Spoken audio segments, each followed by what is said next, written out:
everybody, and thank you for coming to the President's website on budget. We are going to present the PowerPoint that we have shared with different groups on this year's budget. And well, I'm going to get us started this time. Unlike last year, we will, our new VP for Finance and Administration, Leon Wyden, and our Provost, Carl Chemnitz, are going to pick it up from me after I give an overview. And we'll be doing the budget presentations in years to come. But let's get started with this one and tell you a little bit about this year's budget, because there's a lot of good news. First, we want to take a look back. And before we begin, I want to look at the different fund types we have. This is just a reminder. If you watched the presentation last time, you might be familiar with this.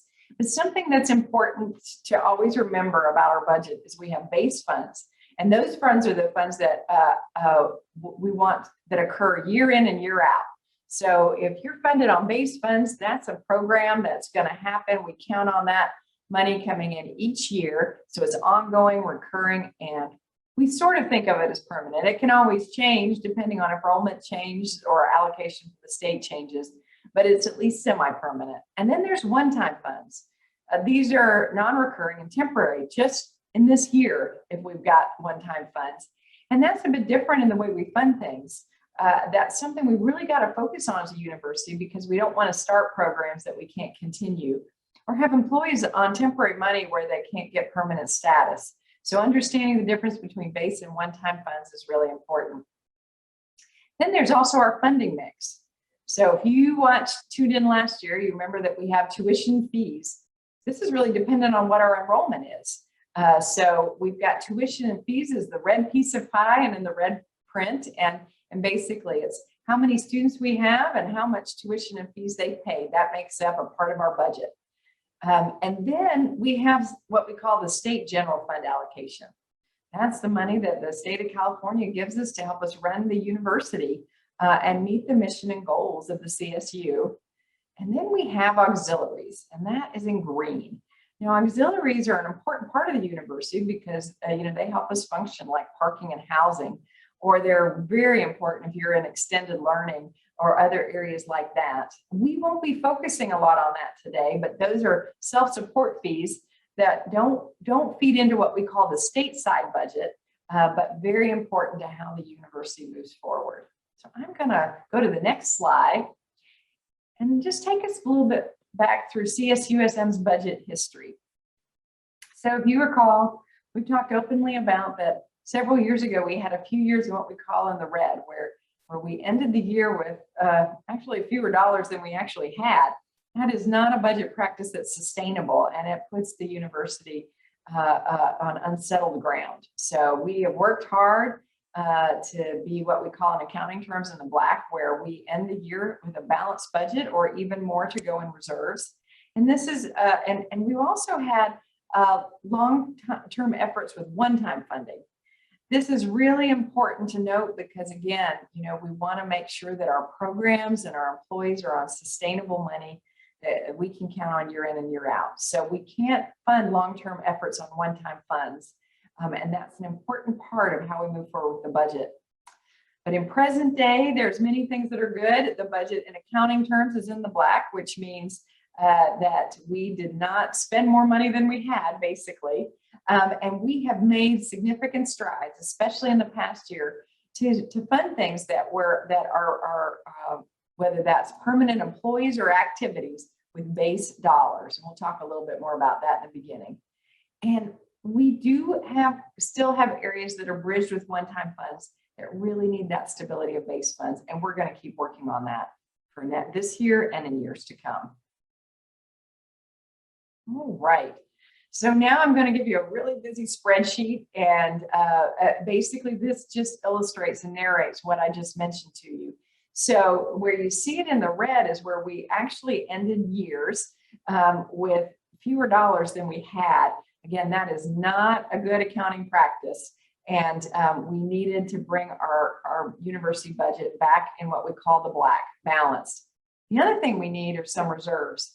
Now, I know in recent years, reserves have been a controversial topic, but for us, the controversy is really the opposite of what we've been hearing in the media for other areas. It's so important that we have some stability with our reserves so that when we have something, like when we had COVID last year and a budget cut, that we have some money to fall back on. And really, we've worked hard together, even before I got here, to build up those reserves. And this year, we are ending the year with over $32 million, which is so important. And we're looking to see where we need that dollar amount to go for us to really feel like we're on firm, steady ground as we move the university forward.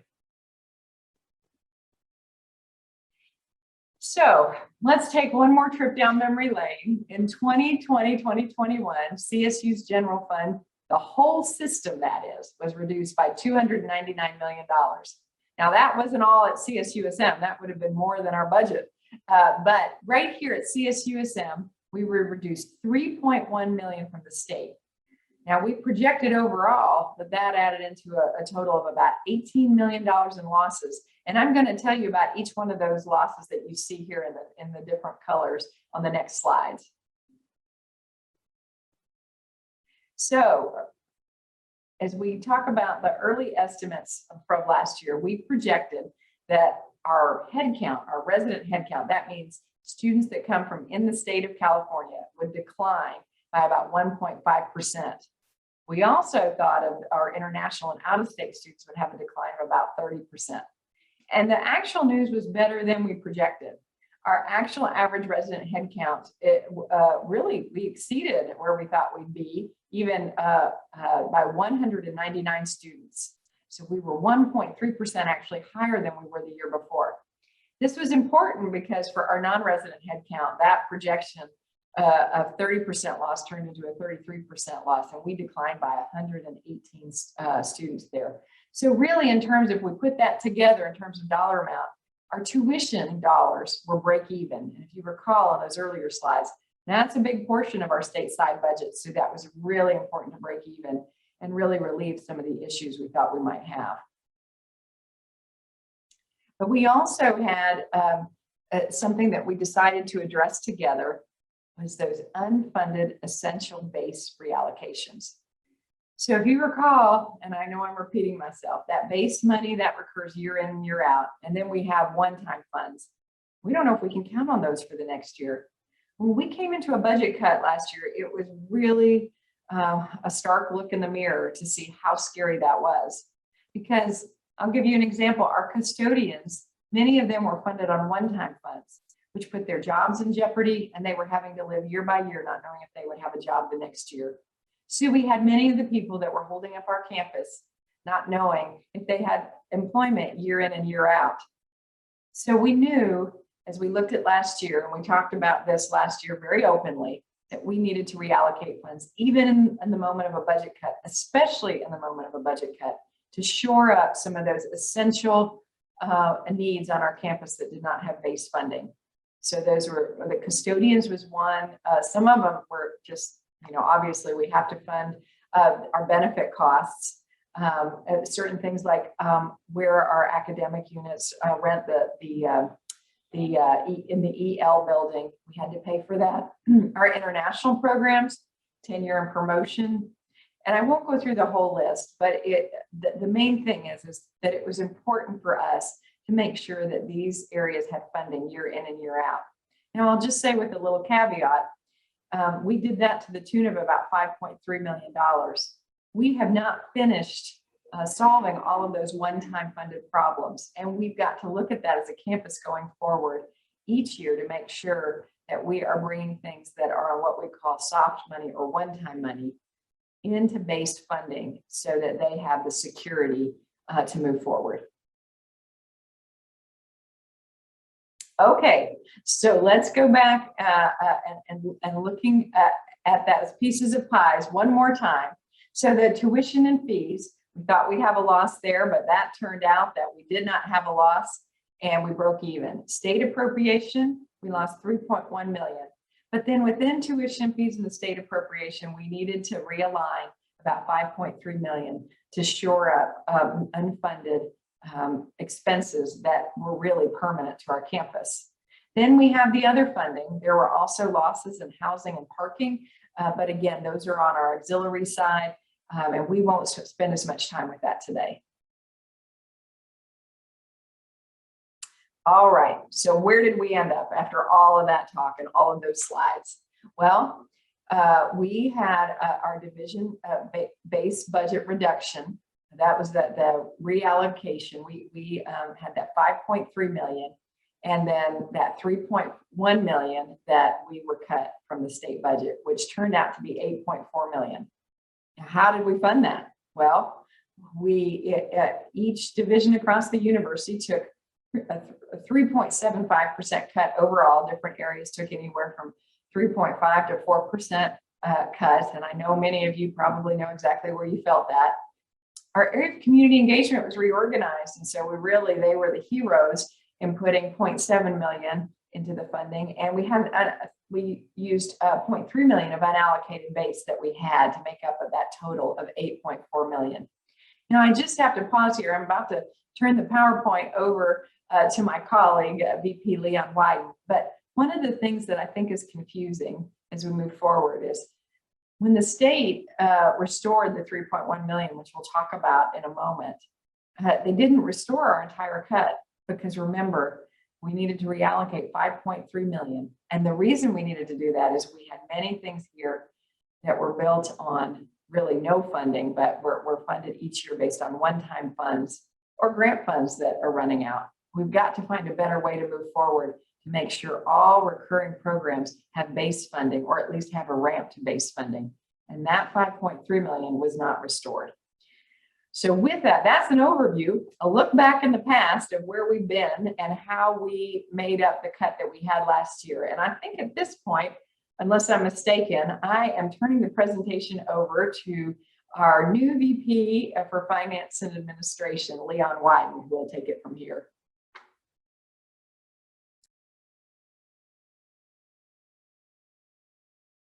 Leon, one of the great things about life is I think you're on mute. And so you can tell we're doing this real time right on Zoom.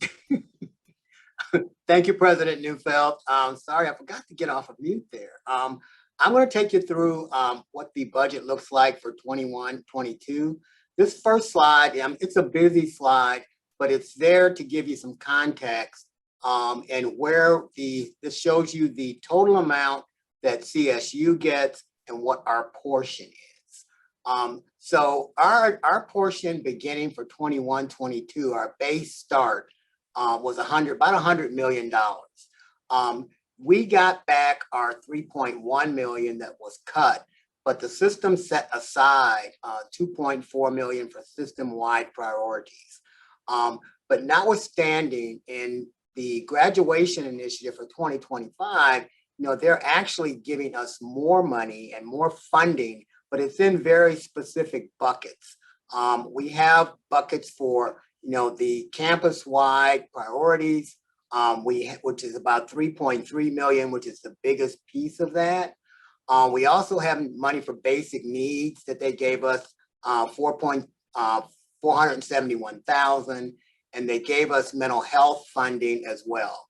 So we got some money for those things, and we also got some money for mandatory costs. Now this is just for additional employee compensated, for healthcare, for operations and maintenance of facilities like our Veteran Center. We got a little bit for compensation and our ethnic studies requirement, which is new.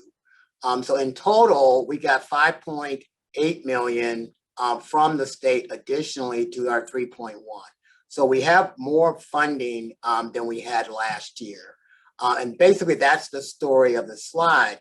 So our adjusted base funding went from 100 million last year, pardon me, to 105, almost 106 million this year. Next slide. This was some good news that we got late in the budget cycle. The system had additional funding that they were able to put forward for enrollment, some emergency financial grants for students, and some for faculty professional development as well. So that basically added another 2.4 million to our funding for fiscal 21-22. Now, this is one of my favorite slides. I enjoy this slide so much because it actually has numbers in it. And being an accountant by training, I like to see the numbers and the percentages. So the red numbers that President Neufeld pointed out before is tuition and fees. 36.2% of our budget of 288.9 million is tuition and fees. The state appropriation is almost, it's a little bit more, but almost exactly the same at 105 million. The other, which is our auxiliaries for parking, housing, you can actually see the numbers there that those activities actually bring to the institution. So this is kind of a critical slide, gives you an idea of basically the numbers that are attached to the individual slices of the pie. So our total budget you saw on the previous slide is 288.9 million. Auxiliary we showed is 78, but we have stateside funds and we have non-stateside funds. So basically our state appropriations and our enrollment numbers are all stateside. So our total stateside funds is 210.2 million out of the 288.9. So that is our stateside funds going into 21-22. Now, available base dollars to allocate. We've got about 9.2 million in base dollars to allocate. And this kind of gives you an idea of what the breakdown of that $9.2 million is. We have 700,000 in undesignated recurring base. The next three, the graduation initiative, the student mental health and basic needs was on one of the previous slides, and so was ethnic studies. Mandatory cost of 813,000 and the 2.7, that is ready to reallocate. Now the 2.7 and the 700,000 at the top of the slide is 3.4 million, and we'll talk about that number later on in yet a subsequent slide. Now I want to talk about one-time dollars. We have about 11.15 million in one-time dollars, most of which 6.5 million is going to be used to cover COVID-19 revenue losses. We were fortunate to have a good interest year. We had 1.5 million in interest savings this year, interest earnings.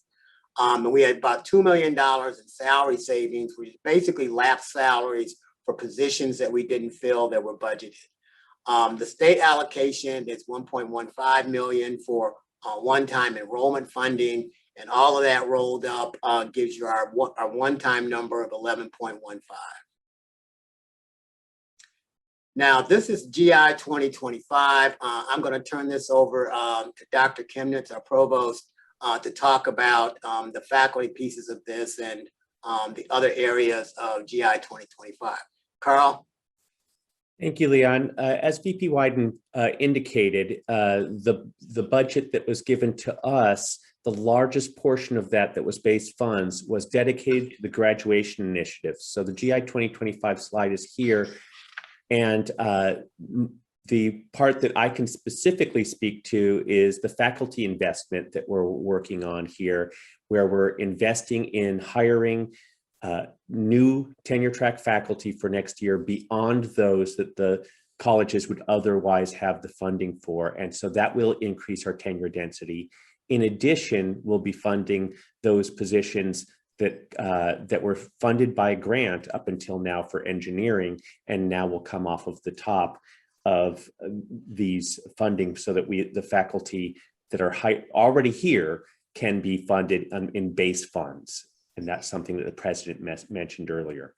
As part of our overall student success strategy and graduation initiative, we've talked about, and we're now funding the student success coaching program, the Alliance, support software for the student success life cycle, the Career Center, and Project Rebound. Those are important investments in student success and graduation initiative 2025.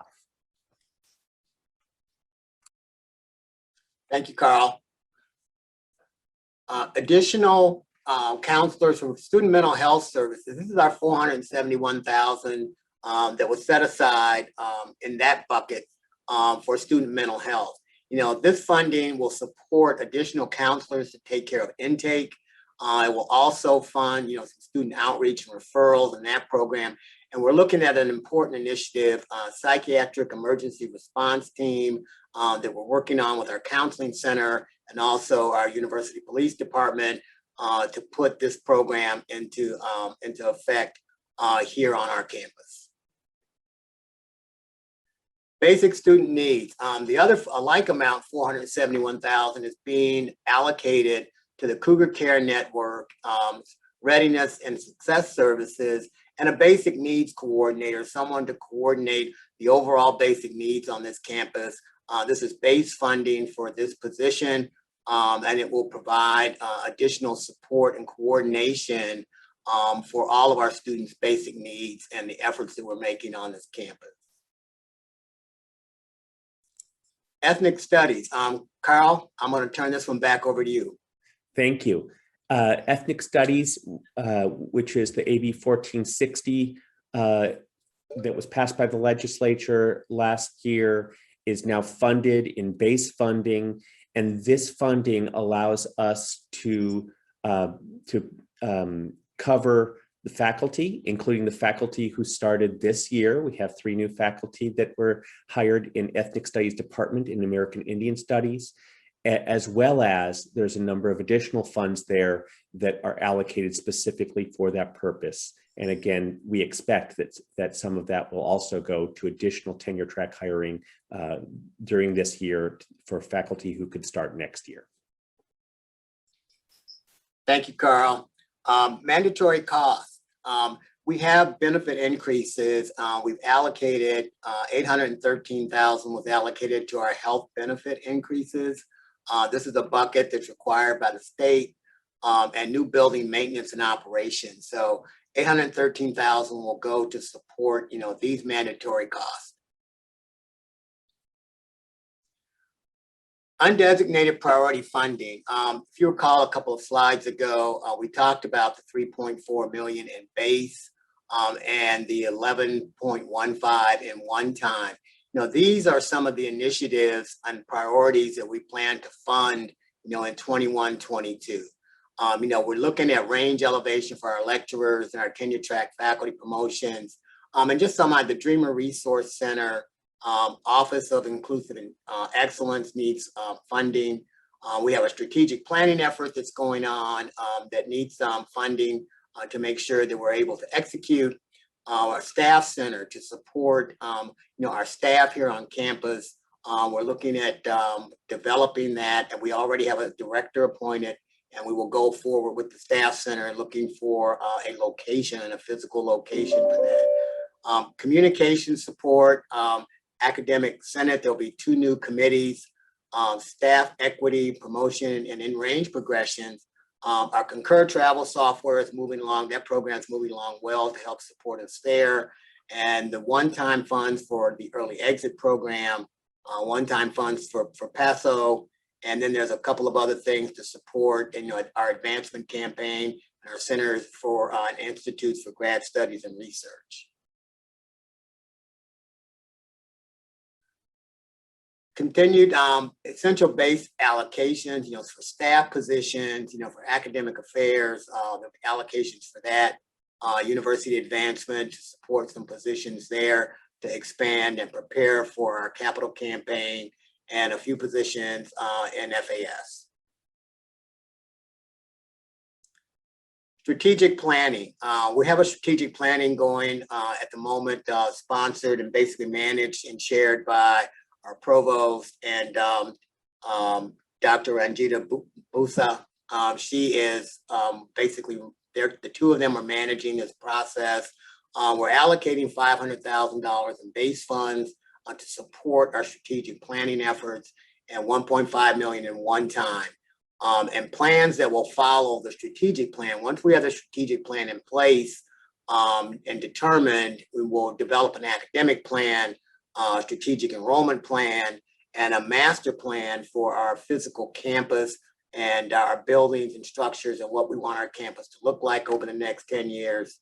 And the strategic communications plan as well will be funded and addressed as additional initiatives after our strategic plan is determined and complete. This slide basically gives everyone an idea of how we managed our higher education emergency funds, better known as HERF.